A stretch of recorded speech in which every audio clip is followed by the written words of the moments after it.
तो आज का डिक्टेशन हम लेने जा रहे हैं प्रति लेखन संख्या 2 का। और आपका डिक्टेशन शुरू होगा 5 सेकंड में।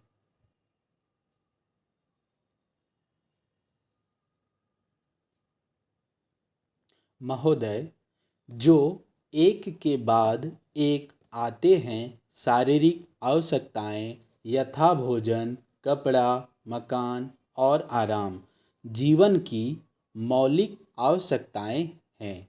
दूसरे स्तर पर आती है सुरक्षा और भविष्य के प्रति निश्चिंतता। इसके लिए मनुष्य भांति भांति की वस्तुओं का संग्रह करता है। फिर है सामाजिक आवश्यकताएं, जैसे अपने परिवार के भीतर और फिर बाहर के दूसरे लोगों से अच्छे संबंध बनाए रखने के लिए सामाजिक, आर्थिक, राजनीतिक और मनोरंजनात्मक संगठन बनाना।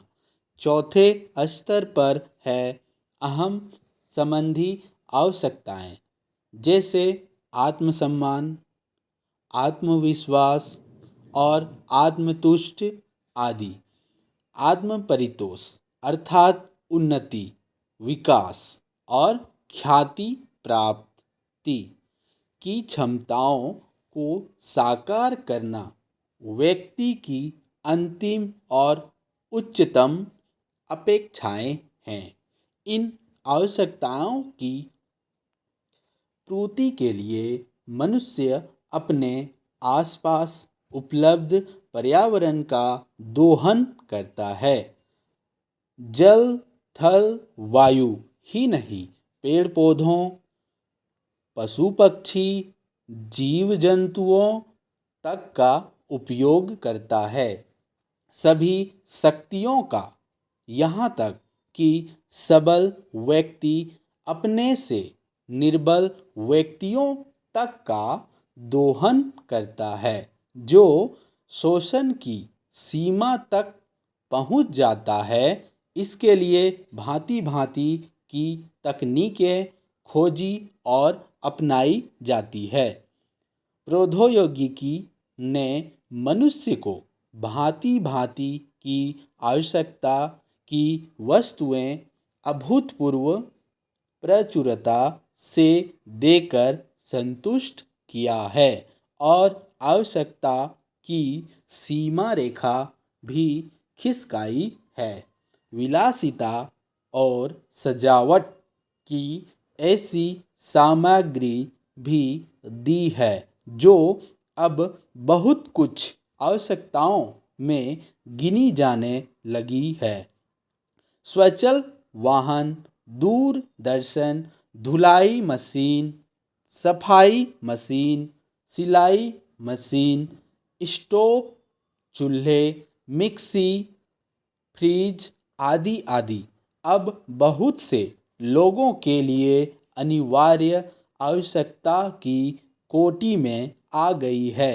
तकनीकी और औद्योगिकी से यह सब संभव हुआ है, किंतु एक ऐसा अल्प वर्ग भी है जिसके लिए विलासिता आवश्यकता की कोटि में आ चुकी है।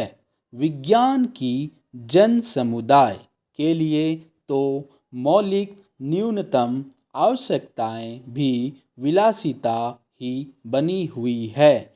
औद्योगिकरण के सहारे मनुष्य ने जितना भी विकास किया, उसे वह उन्नति कहकर संतोष करने लगता है और अपनी द्वैध प्रकृति के कारण यह ध्यान नहीं देता कि इस विकास से वर्ग भेद पनपा है।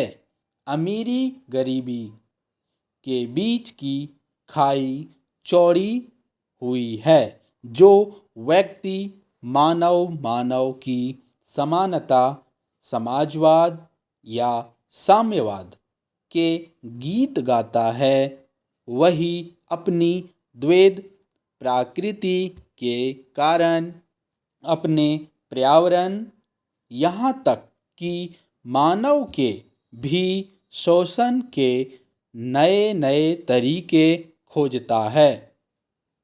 यह शोषण बलात्कार की सीमा तक पहुंच गया है। मनुष्य ने अपनी बुद्धि का प्रयोग किया, फलस्वरूप भांति भांति का औद्योगिकरण हुआ और जल, थल, वायु सब प्रदूषण के शिकार हो गए।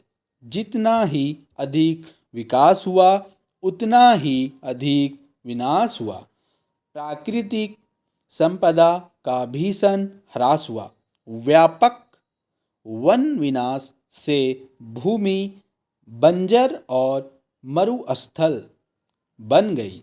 एक बड़ा हवाई जहाज एक दिन में जितनी ऑक्सीजन खर्च करता है उतनी ऑक्सीजन 17,000 हेक्टेयर वन में तैयार होती है और वन बचे ही कितने हैं। इस उद्योग प्रधान सभ्यता का केंद्र पूंजी है और धर्म स्वार्थ है। मनुष्य मनुष्य का शोषण कर रहा है, देश देश का। Thank you.